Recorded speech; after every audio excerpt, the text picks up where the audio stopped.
సముద్రంలో కొన్ని స్పెక్టాక్యులర్ వలసలు చూస్తాం. ఉదాహరణకి తిమింగలాలు. భూమి మీద ఉన్న అన్ని జంతువుల కంటే ఇది అతిపెద్దది. 30 మీటర్ల పొడుగు, అంటే దాదాపు 100 అడుగుల పొడుగు ఉంటాయి కొన్ని తిమింగలాలు. భూమి మీద సంచరించిన అతిపెద్ద జంతువులైన డైనోసార్ల కంటే పెద్దవి నీళ్లలో ఉండే తిమింగలాలు. 30,000 కిలోల నుండి 160,000 కిలోల బరువు తూగుతూ ఉంటాయి ఇవి. క్రిస్టియన్ల బైబిల్లో జోనా అనే ప్రవక్తను దేవుడికి కోపం వచ్చినప్పుడు తిమింగలం ఎలా మింగిందో, 3 రోజుల తర్వాత దేవుడు కనికరిస్తే అతను ఎలా బయటపడ్డాడో ఆ విషయం మీద కథ ఉన్నది. అలాగే ఆఫ్రికాలోని ఘానా, ఆసియాలోని వియత్నాం, యూరప్లోని ఐస్లాండ్ దేశాలలో తిమింగలాలను గౌరవిస్తూ పురాణ గాథలున్నాయి. గ్రీన్లాండ్, కెనడా, అమెరికాలోని ఇనుయిట్ జాతుల్లో ఏకంగా సృష్టి కథల్లోనే తిమింగలాలుంటాయి. తిమింగలం మామూలు జంతువు కాదండి. అసలు విషయం ఏమిటంటే తిమింగలం చేప కాదు, అది ఒక క్షీరదం. తన బిడ్డలకు పాలిస్తుంది. నీరు గడ్డకట్టే చలిలో కూడా తిమింగలం హాయిగా ఉండగలదు.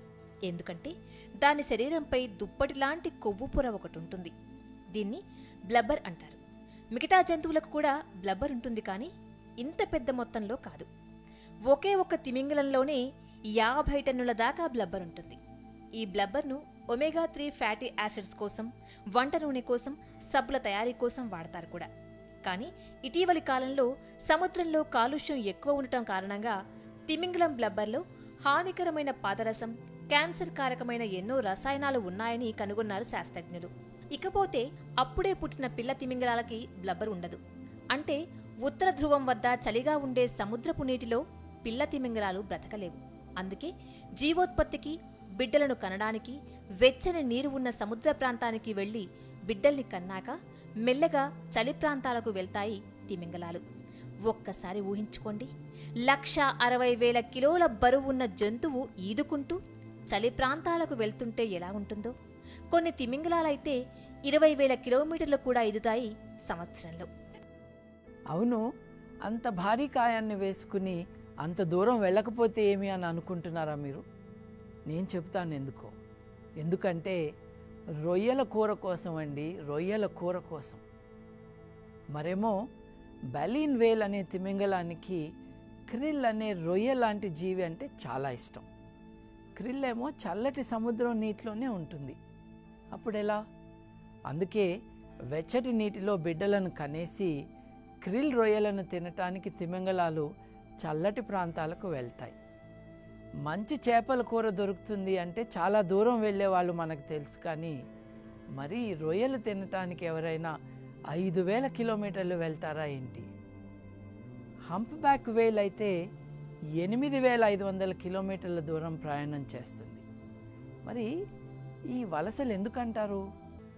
జంతువులు, పక్షులు, కీటకాలు వలస వెళ్లడానికి అనేక కారణాలుంటాయి. మీరు ప్రతి సంవత్సరం ఆఫ్రికాలో మిడతల దండు గురించి వస్తున్న వార్తలు గమనించారా? ఒక్కోసారి ఒకే సమయంలో 100 కోట్ల మిడతలు. అవును, 100 కోట్ల మిడతలు మడగాస్కార్ లాంటి దేశాన్ని దాడి చేసి ఆక్రమించుకుంటాయి.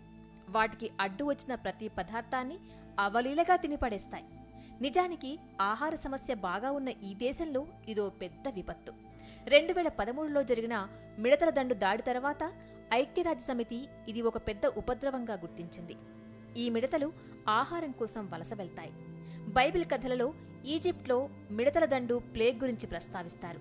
బహుశా బైబిల్ రాసిన వారు కూడా ఇటువంటి మిడతలనే ఎదుర్కొన్నారేమో.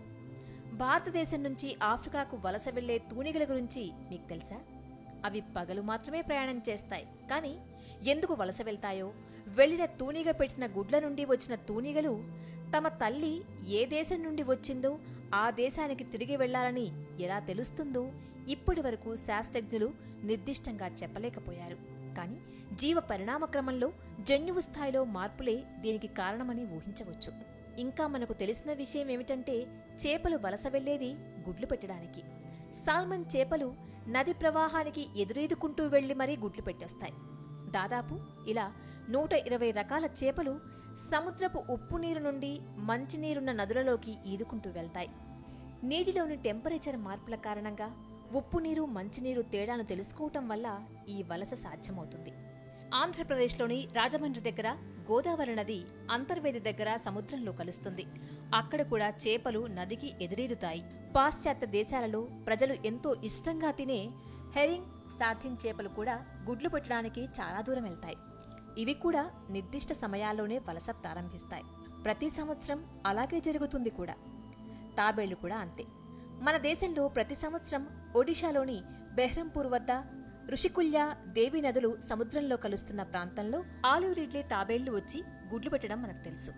దాదాపు 6 లక్షల తాబేళ్లు రాత్రిళ్లు సముద్ర తీరానికి వచ్చి ఇసుకలో గుంటలు తవ్వి గుడ్లు పెట్టి మళ్లీ ఆ గుంటలను ఇసుకతో కప్పేసి సముద్రంలోకి వెళ్లిపోతాయి. 45 రోజుల్లో ఇసుక వేడికి గుడ్ల నుండి పొదిగి బయటకొస్తాయి పిల్ల తాబేళ్లు. ఇలా ఇండియాలో, మెక్సికోలో, కోస్తారికాలో జరిగినప్పటికీ ఏ దేశంలో పుట్టిన తాబేలు మళ్లీ గుడ్లు పెట్టడానికి ఆ దేశానికి, ఆ బీచ్ వద్దకే చేరతాయి. ఈ ఆసక్తికరమైన విషయం ఎలా తెలిసిందంటే, తాబేళ్లకు రేడియో ట్యాగ్స్ అంటించి వాటి గమనాన్ని ట్రాక్ చేశారు శాస్త్రజ్ఞులు.